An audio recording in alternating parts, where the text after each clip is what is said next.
شهر رمضان الذي أنزل فيه القرآن هدى للناس وبينات من الهدى والفرقان. بسم الله الرحمن الرحيم. الحمد لله رب العالمين والصلاة والسلام على سيدنا ونبينا محمد وعلى آله وصحبه أجمعين. We come to Surah An'am, and this is Juzz number 8, and we start straight off that the reason why many of these people don't actually believe in Allah is because of the shaitan that is sending messages. There are many shayateen sending messages to one another. What's very striking about this is that in the Prophet's time there were many poets who used to make certain poems, and they used to lead people away from Allah. And in our time we've got the media, which is doing exactly the same thing and sending messages to one another to try and mesmerize people and make people leave them. Now, one of the things that they create together is they make it seem like everybody's on this, everybody's on kufr, everybody's on disbelief. So why is it that you're the only few that are going towards belief?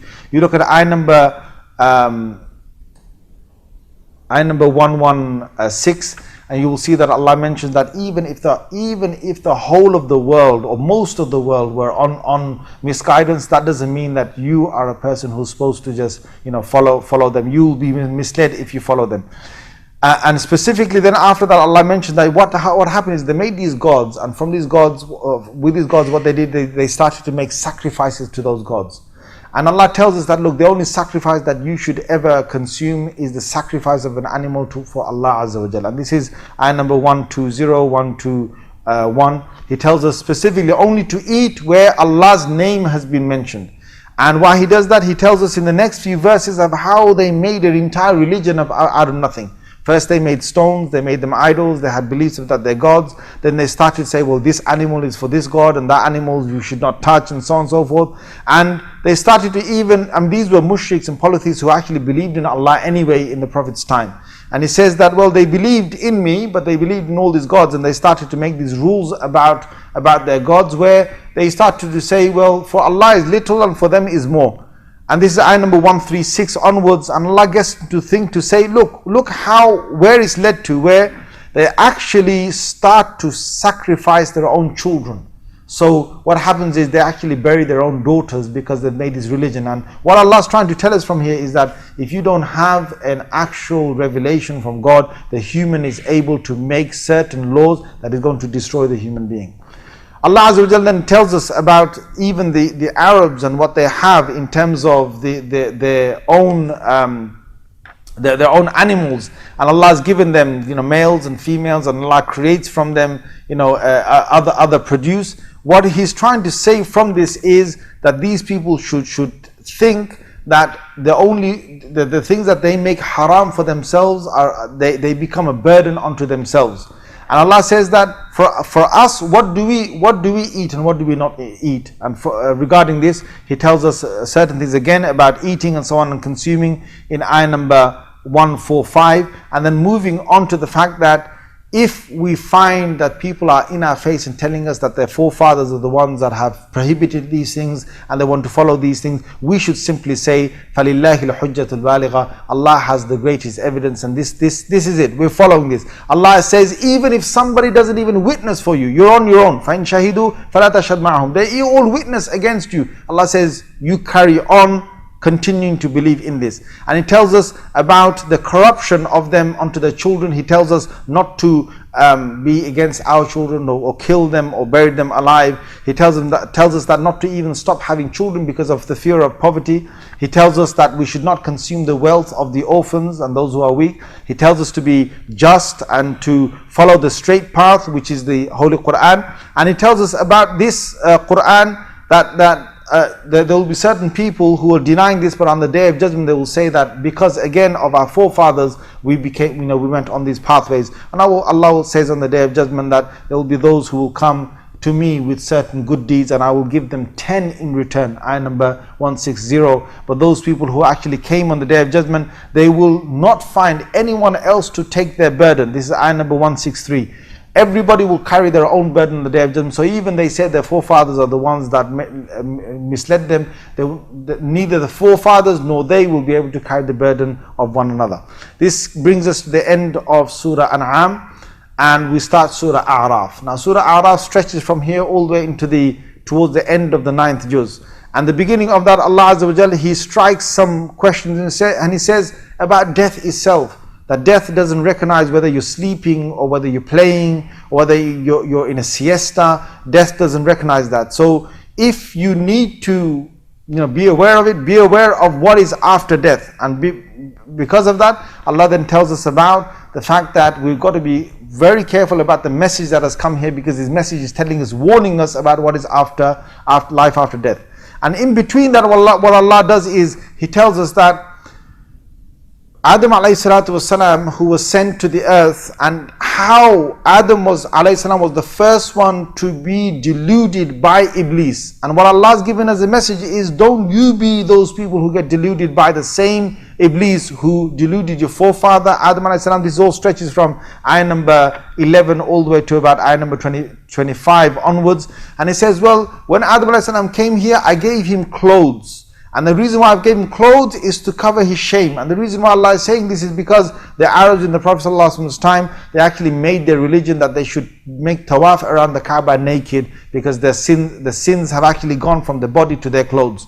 And Allah says, well, I gave you clothes to actually come to these masjids and these places of worship, to actually cover yourselves and beautify yourselves when you come to worship, worship your Lord. He then tells us about the fact that on the Day of Judgment, when these people when we'll get together with those people who deny this message, that they will be cursing one another. This is ayah number 38. The first will curse the last will curse the first. And he says that on the Day of Judgment there will be, and this is the whole point of this surah, which is named Suratul A'raf. In the next world there's going to be Jannah, there's going to be Jahannam, and there's going to be a place in between called A'raf, which is a high abode where neither there are people of Jannah nor there are people of Jahannam. They're in between. And there are many conversations that go between them. If you want to read them, please look at ayah number 44 onwards, 44 to about 44 to about 50, you will find that the dwellers of hell call on to the dwellers of heaven, the dwellers of heaven call on to the dwellers of hell, and they say, did you find what Allah said was true? Did you find the Qur'an to be true right now? This is from the dwellers of heaven. And the dwellers of hell will say, please give us some water, just a bit of water for us to drink, and that's all we're asking you to do, because we're in hellfire. And they won't even get that. And in the end, the Araf, people in Araf, right in the middle, they're watching both sides, and they making dua to Allah that they actually go to Jannah, that Allah breaks Araf and actually allows them to go to Jannah.